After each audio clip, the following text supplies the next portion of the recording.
When we work on climate justice, it is important to understand that we can't organize in silos. An injury to one is an injury to all. And right now, our Muslim brothers and sisters and those who don't ascribe to the gender binary are under attack. One of those fighting against those attacks is Sahar al-Salani. Sahar is a board member of the Muslim Women's League. Let's give a warm round of applause for Sahar at this time.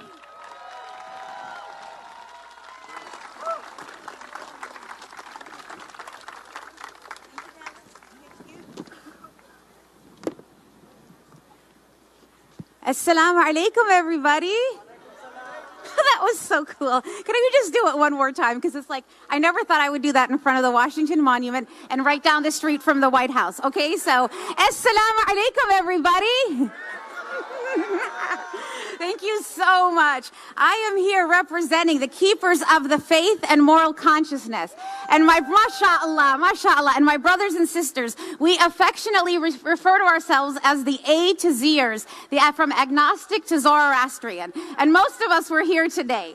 And God has given us each a scripture. And according to all of our holy books, and we were all here today, most of us, I mean, from the pagans to the Druids, to the Muslims, to the Episcopals, to the Methodists, to the Presbyterians, to the Hindus, to the Sikhs, to the Buddhists. Today was one of the coolest days ever because the mellow Buddhists, once they passed Trump Hotel, even they booed, okay? and even our holy scriptures, they remind us that we are all given our own moral autonomy to decipher what is right and what is wrong. And we are reminded that we are all made from dust and we shall return to dust. And that we are a part of an ecological web. Human beings are not superior to our animal, botanical, aquatic, or geological brothers and sisters of God's creation. And our holy scriptures, particularly in the Quran, says that all of God's creation bow alike in adoration to our Creator in their own way. So none of us has the right to impose ourselves because of our greed and our ego and our need for overconsumption, to instill militarism, to overviolate its resources and do self-harm on our brothers and sisters and on ourselves, since we are made from that same earth. And Dr. King often said that racism and militarism and the ego and consumption are all intertwined. I happen to come from the world's oldest indigenous community, from a small country far away. You may have heard about it, Iraq. Okay. Years ago, when the U.S. decided to invade it, I mean, it's strange because if Iraq had exported oranges or tangerines, I wonder if it really would have gone through the process of trying to liberate it. But that's a whole other story. But the very land that was part of the Marsh Arabs, where my ancestors came from, is where God supposedly, many believe, created the first man and woman from that land and that water and breathed life into them and said, be.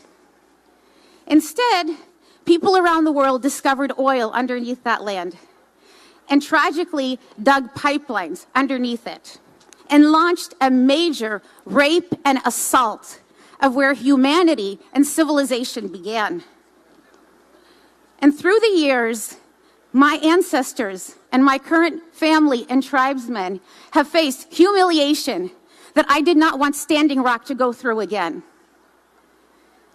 The land now is barren, the only place in the Middle East that had the most lush vegetation. The harsh conditions have caused rise to desperation and rise to extremism. Children are being born with 6 fingers, and as they walk to makeshift schools, they are carrying Halliburton lunchboxes as gas is $17 a gallon in downtown Baghdad.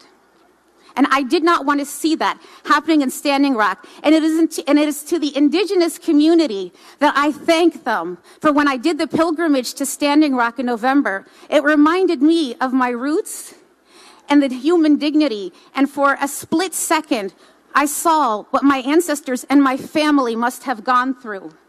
And that is just one example of what happens every day to indigenous people around the world, because we need more and more and more. And that is what religion refers to as gluttony. And our scripture reminds us over and over again that natural disasters are ramifications of our doing and our self-harm.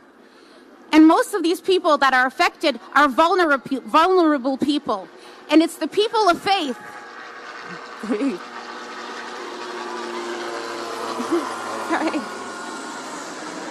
That's probably using stolen Iraqi oil right now, but we won't go there.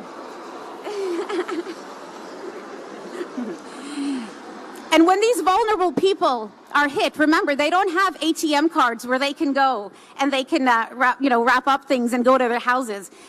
The people of moral conscience, when FEMA is playing patty cake or twiddling their thumbs, it's the houses of worship that clothe and feed and house these people, is it not?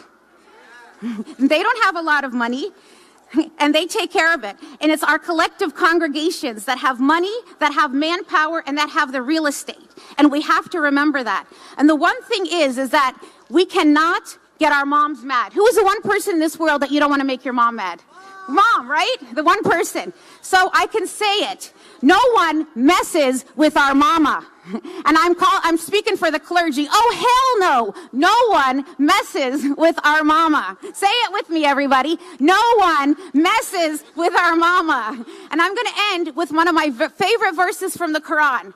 And God specifically refers to humanity in a very interesting way. He refers to us as nations and tribes, which is very, very interesting that he specifically uses the terminology. And God, in our tradition, we believe that the Quran is his monologue that was revealed to him, to the Prophet Muhammad.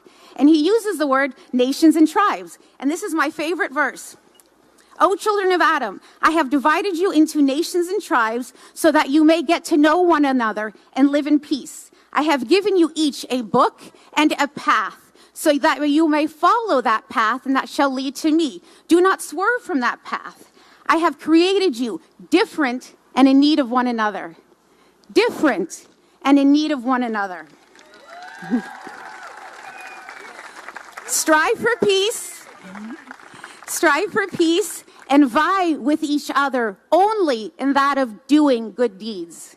For the most noble in the sight of me is the most righteous. God bless you all. Yes.